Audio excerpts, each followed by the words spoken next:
Good day everyone and welcome to the Outfield. My name is Sharan Swaminathan. We've heard about stories where bowlers turn to batsmen and batsmen turn to bowlers, and I have a classic example here with me.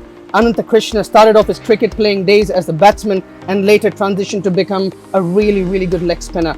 He's been part of the Singapore national squad since 2009 when he made his under-19 debut, and he's built his reputation of not only being the frontline spinner but also the go-to bowler for the Singapore squad since he has started playing.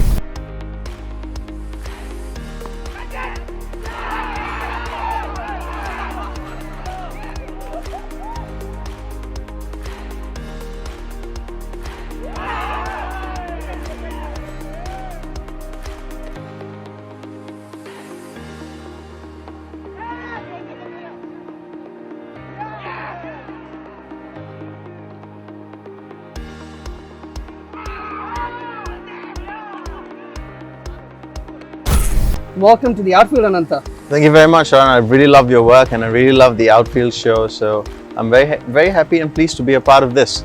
Fantastic. Not only did you not transition from a batsman to a bowler, but you chose the hardest art of cricket. No offense to fast bowlers and off spinners and Chinamen, but you chose leg spin. Other than you, Rashid Khan is an example that I think about, who went from becoming a batsman to a leg spinner. Talk us through that journey and how did that evolve? Well, to be honest, I started my cricket career and started taking this seriously when I was in the national service or just after my junior college. So my routine used to be wake up at 8:30, get to Kallang, pad up and start batting. And at that time in the Singapore national team, the batting lineup was ironclad. So it was really hard for me to break through. But what really got me off was there was a point in my cricketing journey after training one day. We were sitting in Kallang and discussing goals, what we want to do the next 10 years. And there was a coach at that time who said, Anantha, what is your goal? And I said, my goal is to play first class cricket. Immediately his reaction was to laugh. And along with him, two others who I trained with also started laughing. But that was really when things got to me, and I said, I had to show what I'm made of. So I knew I was going to, try my best and make it in cricket. I tried batting and I made a few good scores for Singapore, and I really enjoyed my time batting. But I felt that with the ball I had a lot more control. You control the pace of the game, where you bowl, what you do with the ball, where your field is set. It's really beautiful because you don't just control the pace of play, but you also control what you want the batsman to do. And I feel that is the most beautiful, elegant part of the game, because at times when you try and control that game, the way the batsman responds to that particular ball really helps you out. I love one of these sayings that Harvey Specter used to have from Suits. You don't play the game, you play the man. Sorry, you don't play the odds, you play the man. But that's exactly what I like to do when I'm bowling. I look at the batsman, what he's going to do, how's he going to do. So to me, bowling came a lot more naturally as compared to batting, which is a more reactive to where the bowler is going to bowl. So I love leg spin. I've fallen in love with the game, and I think I've had a lot of people who have helped me through that journey. So I think my first person to really tell me you should think about leg spin seriously was Sadbhai. So Sadbhai used to say that I had 4 things that he felt was different from a lot of leg spinners. So one was the rip on the ball, the dip, the turn, and the speed at which I delivered. So he felt that this is something that was not normal, and given the fact that he's played for Lashing, he's played amongst the legends of the game, I took this advice seriously. But I think really where I honed this art was when I trained with Chetan on a daily basis. So I used to be working at this tool crafts company. I used to take off at 11:30, have an early lunch, get to Kallang, bowl my 10 overs. It's 45 minutes if you bowl it right. And the beauty of Chetan is that he's so good at reading bowlers that I would try bowl a googly or try bowl a flipper. He'd say well bowled and smash it to the boundary. So he was a very different batsman to bowl to, and I think that's when I really honed my skill. And I have the support of great captains like Arjun, Amjad, and really all my teammates who have been together with this journey to make it really easy for me. That's really nice to hear about how resilient you were back then. When you said you wanted to play first class cricket and someone was laughing at you, the fact that you stuck through it shows why you're a good leg spinner today. As a leg spinner, you know you're going to go for runs, you know you're going to be having an off day, but for you to be resilient and always come back and make sure that you're in the wickets column and you're doing well, that shows not only the resilience back then, but you're also resilient right now, which is great to see. Growing up, you were quite keen on your athletics, and I've done my research, and you were very keen on your shot put and also your javelin. Yes. Do you think that has helped you with your bowling? I mean, there's always a saying. I used to have the saying with Bilal that Bilal Bhai used to be our coach. So he used to say, from fine leg, you're throwing a cricket ball, not a javelin. So try and aim into the keeper, not over him, not under him, not at his feet. So to a certain extent, it has helped with stronger shoulders. Is that why you have a flick of the wrist when you throw? Oh, I think I try. I think I'm still trying to land that javelin or cricket ball. But yeah, I mean, it's helped with some strengthening and conditioning. But I think the credit goes to my parents, who always backed me for sports. And they said, try whatever sport that you can. It's important that you play a sport. It builds character. So I think that's really where, athletics came into me. And I'd never liked running. So that kind of just fit in perfectly. It's great that you've mentioned your parents, and it's actually a really good segue to my next question, which is, you moved to Singapore from Bangalore in 1999. Yes. When your father took up a job as an oil and gas engineer over here. Yeah. You started primary 4 back then. How was that transition, moving from Bangalore to Singapore? How did you feel that, as a person, but at the same time, how did you sort of, get into the society and get going? I think it was eye-opening for me. I went from Bangalore to Dubai from 1996. I think this is the same time you were there as well. Yeah. So from 96 to 99, I was in Dubai. I was in our own English high school. You remember this? Yeah. Yes. Yeah. And then from 99 onwards, I was in Singapore. I think it was, my dad was always an oil and gas engineer. So he started in Bangalore, in Tata, and then went on to various companies. And then he got a posting here, in Singapore. Then I came here as a primary 4 as a child. And to me, it was eye-opening because my mum decided not to go to any international schools. She said, if you're smart, you'll make it anywhere. If you're dumb, you're not going to make it anywhere. So she said, go to the local schools, just be a humble boy, just be like everybody else. Don't try and act like you're some superstar. Yeah. Or try and act like you're an international kid, So I went to local schools. My introduction to Singaporean culture, my introduction to Singaporean lifestyle, to Singapore itself was really in my primary school days. I think that really molded me as a character. Because for the first time in my life, I was sharing meals, I was sharing my lessons with people from other races. And then that carried different bias, it carried different understanding, a different appreciation of culture. So for the first time in my life, I celebrated Hari Raya, I celebrated Chinese New Year, I celebrated Christmas, I celebrated Diwali. So to me, it was very different in the sense that and you're not going to complain because you get holidays with all of them as well. It is beautiful. It is beautiful that we get to celebrate everybody's religion and race in this country, and the fact that it's integrated so well, it really does make me appreciate what Lee Kuan Yew and the founders of this country had back in the day. Fantastic. Yeah, and it also makes you a very well-rounded person as well. So every time you travel, which you've done quite extensively, I'm sure someone who's talking to you or receiving you sees that come across, and it's all credit to the society and the system. Credit to my parents as well, the way that they brought me up with a lot of character, because it's very easy to get to a cricket game, bowl your 10 overs or bat and then get back. When there's disappointments come, and they come with a truckload of cricket.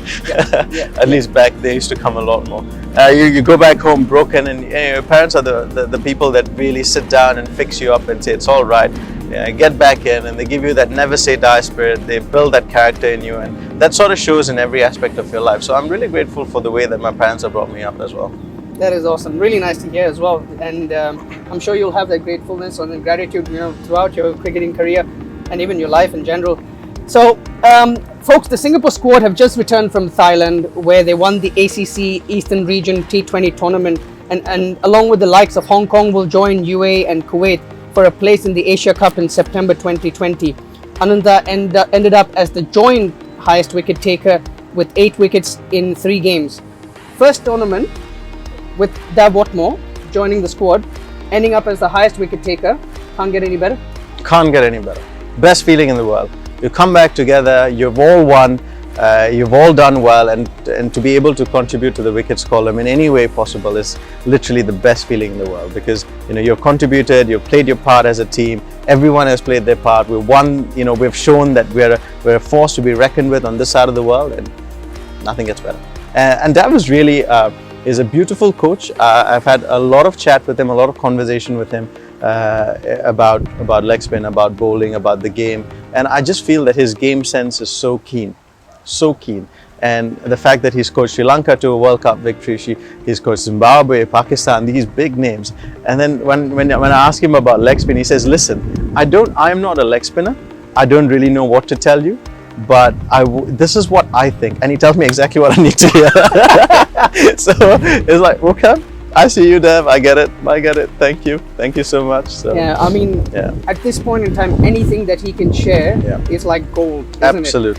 Absolutely. Yeah. So last year, the Singapore squad also won the ICC Asia T20 qualifiers that concluded in an epic game against Nepal, which gave the Singapore national squad the opportunity to go to the ICC Global T20 qualifiers in Dubai, where Singapore not only played against some of the bigger associate nations, but there was a lot of media coverage as well. And unfortunately, Singapore could not cross that one final hurdle to get to the T20 World Cup. But how was that experience to be in? Probably a very unique experience, probably for you. It was. It really was a beautiful experience going together with the team, because there is joy in succeeding as an individual, and there is a separate joy in succeeding as a team. And I think I really felt that joy when we went from Singapore. In fact, this journey started in Malaysia. It started the T20 qualifiers in Malaysia, where we played in Myanmar, China, Malaysia, Nepal, and a few other teams there. And then we qualified as a top 2, and we got to Singapore. Home turf, home conditions, people who love you, who like you, come to support you. It's a different feeling. You don't play. You play for the country, you play for your teammates, you play for the people who have taken time off their day to come and watch you, and to be able to deliver on that big stage is just beautiful. I mean, everybody was on form. You had Tim, who had come in from Australia. That was my first tour with him, and as he was my roommate. We had excellent chats about how it was being part of the Perth Scorchers, what his journey as a cricketer was, and what he added value. He added another dimension to the team. And then we clicked. Every game we clicked. Together as a team we clicked. Rohan was firing in opening. Janak was bowling gas. Amjad was bowling gas. I mean, if you look at the entire team, I'm very proud of that campaign that we held. And absolutely, to win against Nepal at IA, at Balestier, and have about 200 people going haywire, and when that last ball was bowled, beautiful. Nothing ever beats that. Look, I will be meeting with Amjad soon, and one of the questions I will clearly ask him is. He ran straight through to Saad at the moment the last ball was bowled, and you could see the joy in everyone's face. And like you said, everyone was on fire, and it was a totally different feeling in the ground, and you just knew an upset was on the cards. So it's nice that you brought that up. Dubai was very interesting as well, because for the first time we had all that media attention. So a lot of the guys didn't really know what to do. Because there are times when you have the media set up, and then you have, okay, this is what you need to do. How do you celebrate a wicket? How do you celebrate a century? Then you had Surinder in photo shoots, and you have Vinod trying to do celebration. You have Aryaman trying to do celebration. It was really the first time that we felt what it meant to be as a professional cricket team.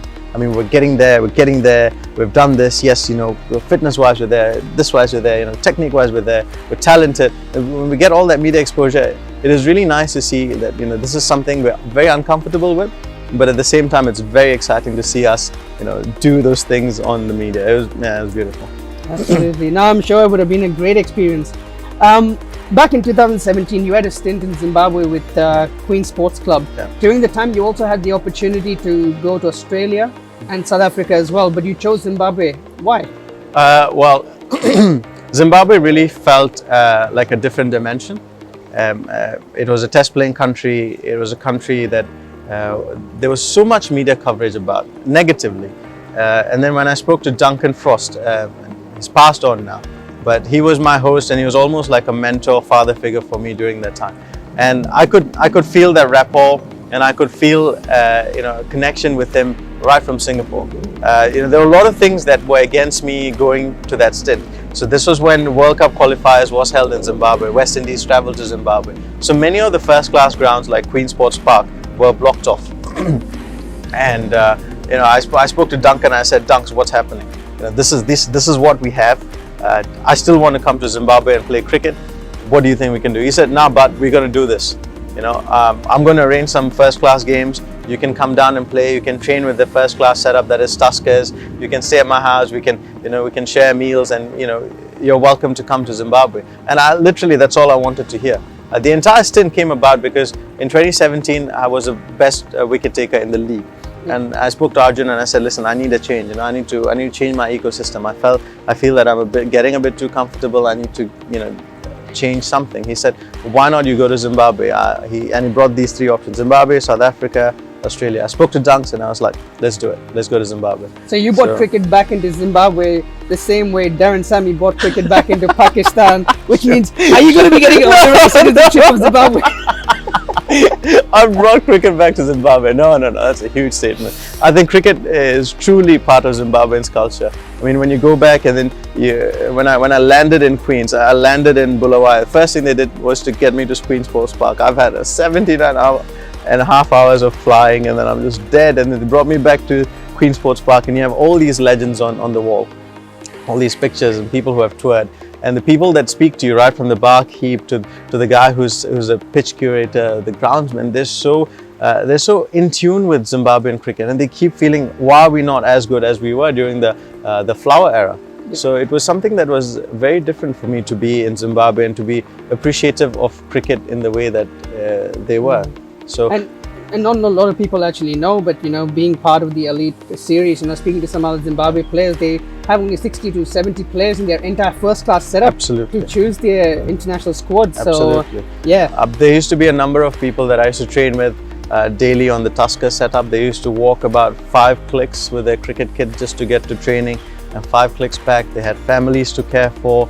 And the formula was very simple. I have to make it in cricket. I have to do well in cricket, and that was their commitment, their focus. And when I saw that, I realized that the world is a lot bigger than Singapore, and we can be doing so much more with the facilities that we have. And being in a first world country, we're spoiled with so much technology and so much advancement in what we can achieve. Awesome. Anantha, let's move on to something a bit more prestigious. Singapore won the gold for T20 and silver medal for the ODIs as part of the 29th Southeast Asian Games in 2017. Yeah. From the opening ceremony to the tournament, everything just looked grand. As a player, how proud did you feel representing Singapore? When I die, this is one of those things I'll think about. It was that good. It was that good. And because, for the longest time, we've always fought with sports as cricket is a Singaporean sport. Cricket is not a sport where we have a number of expats. We've fought this battle so many times, and people keep thinking that no, cricket is something that only the expats and Indians play. That is not true. We had for the first time 15 members, Singaporean red passports. All of us have done national service. All of us have been in the foxhole. All of us have fought the same battles. We've all had combat rations. We've all had to, do the same. We've been through the same ropes. And when we got there, it was a different chance for us to prove. And when we sat down, the team atmosphere was different. We just wanted to win. We sat down and we went, this is ours. No one's going to take this away from us. The first day we got there to Malaysia, it's like 45 minutes flight, but we were in suits. We had to wear a polo t-shirt. We got bags. We got all these, it was like Christmas Day. We had so many things that we got, right? And Arjun Menon, I remember he gave us brochures and pamphlets, and all of them had this picture of the gold medal, the SEA Games gold medal. So every time we woke up, we saw that. It was on our bed stands, it was on our doors. The minute we opened the door to leave, we saw it. We got back in, we saw it. We woke up, we saw the gold medal. And I remember the one day squad, we got silver, not gold. So we lost to Malaysia. I was getting to that. Were you quite disappointed that Singapore could not end up winning gold in both categories? I mean, look, Malaysia is a really good setup. This was on their home turf. They had home support. They wanted to win as much as us. I mean, I have the same respect, with them, because both teams are really hardworking, and we really wanted to make a difference with that SEA Games. Really wanted to make a statement at that SEA Games. So when all the chips were down, and Malaysia won that final, we were on the podium with silver medals around our necks, and most athletes would be very happy. And then the Malaysia flag went up and they sang the national anthem with gusto. I remember crying for the very first time in a long time. I was like, that should be us. That should be us. That should be our flag. We should be singing that national anthem. And then the T20s, we still had another chance in the T20 format. So the T20 formats came, and then we got to the gold medal. And then I remember walking out to bat. We had some 4 balls and 2 runs, or 4 runs and 2 balls, something like that. Riaz was calm and cool on the other side. I knew he was the man to get us home. And I was on the non-strikers, and I told Riaz, whatever you do, I'm going to run, hit, run. So then Anwar, I think, was a short mid, and he flicked the ball. Anwar dives to stop it. I'm off the blocks because we need that single more than ever. So I'm off the blocks, but he managed to get up and throw directly at the stumps. And I was like, what do we do now? It's a packed crowd at Kinrara. Everyone is chanting Malaysia, Malaysia, Malaysia, Bole, Malaysia, Bole, Malaysia, Bole. We're like, we cannot let another one go down. But I remember we're all as a team, 1 more run to win, 3 balls to go. Riaz, I think, cover drives it, takes a single. The entire team rushes onto the field. All of us have the Singapore flag wrapped around. Arjun Menon's crying. Half of us are just mad in celebration. It's something that I will never forget. Get the gold medals, our flag goes up, we sing the national anthem. Goosebumps. Unbelievable. Absolute goosebumps. Unbelievable. I'm sure the folks enjoyed that story as well. Okay, let's step away from cricket for a bit. Post completing your junior college, you went on to study materials engineering at Nanyang Technological University. Yeah. You went on to complete your MBA at Embry-Riddle Aeronautical University, and now you have your own company selling aircraft. Look, that all sounds pretty fancy. Can you please explain what that is? Let me first start off by saying that when you're born in an Indian Brahmin household, the first thing you do is engineering, then you pursue your dreams. So I had to do one of the engineerings. I remember I was on the TV, my dad was like, so what are you going to do? In Tamil, he said, I said, I feel like playing cricket. He said, okay, so you have the choice of materials engineering, mechanical, and marine. I said, I don't like marine because everything's dirty and always. Computer engineering. No, I couldn't do computers. I was not a tech guy. So the least engineering of the lot, I think, was materials. It was more chemistry, bio-based, which I kind of liked. So I did materials engineering. Great science, not for me. But then went on to do my MBA, like selling, and then ended up starting my own company selling aircraft. So what we do is Aviation Sales International is a boutique aircraft brokerage. So we broker private jets, helicopters, turboprops. We represent ultra high net worth individuals and corporate jet companies. In India, we represent a number of luxury hotels as well. So they have all these big people coming, and the CM, the PM, they want their helicopters and their private jets. So we help them arrange for that. We find the solutions from all over the world and sell that to them because after cricket they're still alive, bills need to be paid. So this was something I really stumbled into, and I'm very grateful for it. And I think a lot of the credit also goes to my partner, who is the most senior in the trade, and he really helps us and guides us through. So credit to him as well. Fantastic. Yeah, look, and you hear these stories a lot as well. Yeah, cricket is your passion. You do it because you love the game. Yeah. But being part of an associate nation, you always need to have that backup option. True. In case, not just in even if you had contracts and so on in place, one injury, and it can lead to things. So no, good on you for doing that. But this was always what I wanted to do, because when I was 17, I made a commitment. I said I want to play cricket till I'm 40 plus. When I want to retire, and I had to find a trade that sort of supported it, and this sort of just came together. So I'm very happy to have started on this journey. Yeah, good. All right, now we've come to a very interesting segment. I love this. Which is it's called Spill the Dirt. Okay. Yeah, and the first name that comes to your head. Yeah. Just say it out loud. Okay. All right. So, and this can be across under 19s all the way until now. Yeah. Okay. So the messiest in the dressing room. Siddhan Singh. There's a photo of him after training. He's put his feet right next to my face early in the morning, and I take a photo because I'm so disgusted by the stench of his feet. Great, really gifted, talented player. He's the best, highest run getter as well. But my God, is he messy. Well, Ricky Ponting was the most messiest as well. True. But let's not get this. So now it's Ricky Ponting.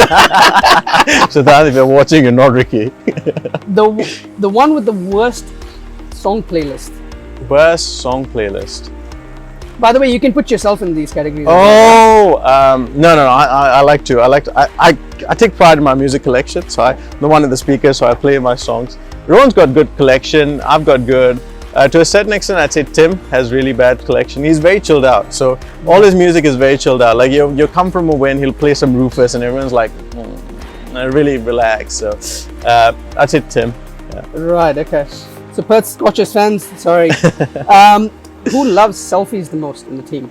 Surinder, no doubt. There's a selfie of him in the top, there's a selfie of him in the room, there's a selfie of him before he's left the airport. He comes across as a very humble guy. He's a legend at selfies. There was a time in the airport, Changi airport, we were all at the boarding gate, we didn't know where Suren and Vino was, so we started checking Instagram. We messaged him in the group, no response, we started checking Instagram. So then you're like, okay, there he is, a selfie at the boarding gate, there he is, selfie at check-in, there he is, selfie at Gayatri's whacking food, so he must be on the way from Gayatri's to the boarding gate. That's your Hansel and Gretel story. That's my Hansel and Gretel story. Worst dancer in the team? Worst dancer? I think that's me. I'm horrible. I have 2 left feet, 2 right hand, no idea what to do. Good music collection, but don't know how to... No, you can't connect the dots. I find that very hard to believe. You know why? Because I've been told you're also the ladies' man. You can't... You've been told? I've been told, yes. You can't get good with the lady without some dance. Fine, I'll believe you. Who believes they're funny, but they're not? Who believes they're funny, but they're not? I think Manpreet Singh. Also a really bad dancer, by the way. Oh, is it? He got one move, he does this, and that's it. Well, that's the Punjabi in him, but yes, okay, fine. Yeah. Someone who needs an encouragement award for his fielding. Encouragement award for his fielding. I'd say Siddhant. Like, he's the one who's always muddy at the end of a session, always throwing himself around. There are times where he just dives vertically, like horizontally like that. It's just beautiful to see, because as a bowler, you see that kind of commitment at the boundary. You're like, thank God, thank God, that's not a boundary gone, that's not runs gone. So it's, yeah. The one you would not sit next to on a flight. Next to on a flight. Avi Dixit. Why so? He's got like 1,000 questions to ask you, and it's like a long journey, flying from here to Qatar or from here to Dubai, and then you're sat next to Avi, and Avi's like, how's your day? What do you do? Wow, what do you do? How do you like the game? Well, how's like pitches in Qatar? How's your team? You played them before, right? Tell me everything. And I'm like, Avi, shut up. I just want to sleep. And so he's a super enthu guy. I love that guy. But on a plane, not really. Worst roommate? No, I've had the pleasure of really good roommates. So You got to pick a name. I remember Vikas. Oh, let's go with Avi, because you asked too many questions. No. I'll go with Vikas, because we went on a tour to Vikas Rajagopal. So we went on a tour to Papua New Guinea, and he beat me to getting the cards, and he's off to the room, picks his bed, and then I arrive a few moments later. And I open the door. He's just wearing his undies, and he's like, do you think I'm buffer than you? And I was just like, oh good God, we have 14 days of this. I was like, jeez. This is a good one. Who does not miss the opportunity to bring up his performance at any time? Bring up his performance at any time. No one really. No one. Really? No one does that. Okay. We're not many braggers. We have to, in our team, we're so humble and we're so nice that you need to remind people how good they are. And I really like that about our team. Oh, good. So, Good. Yeah. Gym junkie? Gym junkie. I'd say Tim. Tim does a lot of gym. I'm catching on to it, I think. So. Well done. Ladies man, so I've been told by everyone it's you, so I'm actually not giving you the chance to answer that question. Cries like a baby after getting out. Amit can make 150 in T20. He'll come back and how could I play that? I had the privilege of actually rooming with him, so I sort of know. He gets so sad all the time. Yeah. He's never happy. Grumpy in the mornings. Me. You? Okay. Absolutely. Then they're like 10 times Tim's gone out saying, Anantha is so grumpy. Please stay away from him during breakfast. And I'm like, I'm just trying to get my food, and like I'm not used to the early morning lifestyle. So, So look, everyone's connecting the dots. Yeah. Ladies man, Not used to the early morning lifestyle. So yeah, all right. Late for the bus. Late for the bus. I've been scolded so many times, so I'm not late anymore. Tim has on occasion can be late. Oh. On occasion can be late. Is this Bangkok tour, right? Nepal game is an early morning game. Our bus is at 7. This man is doing a TikTok video. He's doing a TikTok video at 6:45. He's on the phone doing this, and I'm like, what are you doing? You're a grown man. Why are you doing TikTok? He's like, ha ha ha ha ha, I'm doing a TikTok. The last one, who's always on his phone? Rohan. Expected that. Seems to be that kind of individual as well. Okay, so that was talking about others. Now let's come to you. Outside of cricket, what do you do to switch off and rejuvenate? I like sailing. I've been doing that a lot.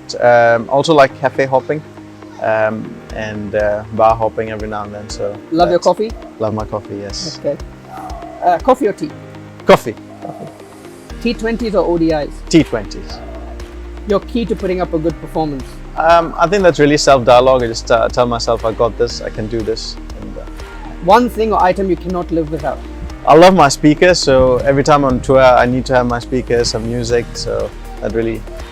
Nerdiest cricketer you've ever met? Avi's got all the stats on his fingertips, always starting the game, so that's, yeah. Warm-up or fitness routine you hate doing? Our fitness routines and warm-ups are quite good right now, but we used to do this thing where I used to kick around a football and then it just goes haywire, because the minute there's a goal post, everyone starts taking corners and free kicks, and then it's got the most potential for injury, because somehow as cricketers we just can't play football. Or maybe I'm speaking for myself. Yeah, no, I completely... Well, Shane Watson has said exactly the same thing, so cricketers do think alike, which is great. Perfect leggy, caught at first slip or flipper through the gate? Perfect leggy, caught at first slip. Yep. If you were coaching kids on leg spin, what would be the first advice you would give them? First advice is to know that leg spin is a hard art, that it requires a lot of hours of practice before you get it right, and it's something that's more emotional than physical. I mean, yes, you have your usual cradle and everything. You got to get your follow through correct and all of that. But I think leg spin is really a tiring art on the emotions and the mind. So you've got to be able to give this as much time, because it will give you back the fruits of your labor. Awesome. One person you idolized growing up? To a certain extent, I really like Anil Kumble. I like Shane Warne as well, because Shane Warne had all this flair. But outside, it was just hard to idolize him with the poker, the alcohol, and all of that. But now that I've slightly grown up, I still think Shane Warne's quite cool. Well, sometimes you do think, what would it be to live the life of Shane Warne for one day? I'm sure, you've thought about that as well. Most memorable cricketing moment? I think you've covered it before, but still. I think the most memorable was the victory over Canada. We're in WCL Division 3 in Uganda. This is a must-win game. If we don't win this game, we get relegated to Division 4. That's another 3 years, to 3, and then Division 2 and 1. So it's a long ladder. It's a game that defined almost our career in that sense for whoever was there. We needed 3 wickets. They needed 4 runs to win, and I had a feeling sometimes as a bowler, you have that feeling the ball's going to be thrown at you, and I had that nagging feeling. So I was slightly warming up. All evidence suggested towards a fast bowler, come and go bowl those Yorkers. But Chetan just looked at me and said, go for it. I said, what am I supposed to do? Have 3 wickets. Yep. They need 4 runs to get. They're 1 hit away from winning this game. And we are 1 hit away from losing and getting down to relegation. He said, just bowl like you bowl. Just don't worry about anything. It's funny that I've done my research here. It's funny that you mentioned that, because he mentioned that you wanted to put fielders back in the boundary. I did. And he said, no, keep him here because the guy's not going to I would have kept him in Kenya. And the batsman got caught at forward short leg. He did. It was ridiculous. So the first ball was to Rizwan Cheema, and he's this huge, massive hitter.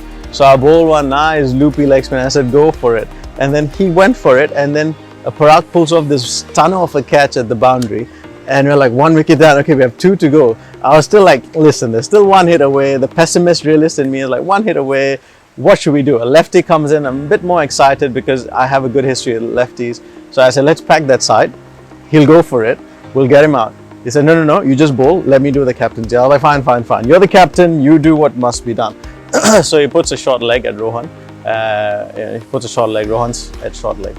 And I bowled the leg spinner, and then he dabs it down to Rohan. That's second wicket down. So 2 wickets and a run out as well. Yeah. So the next ball, I decided maybe I should throw in a flipper because he's a tail ender. They've got the pressures on them, not on us. Bowl a flipper, it goes for a wide.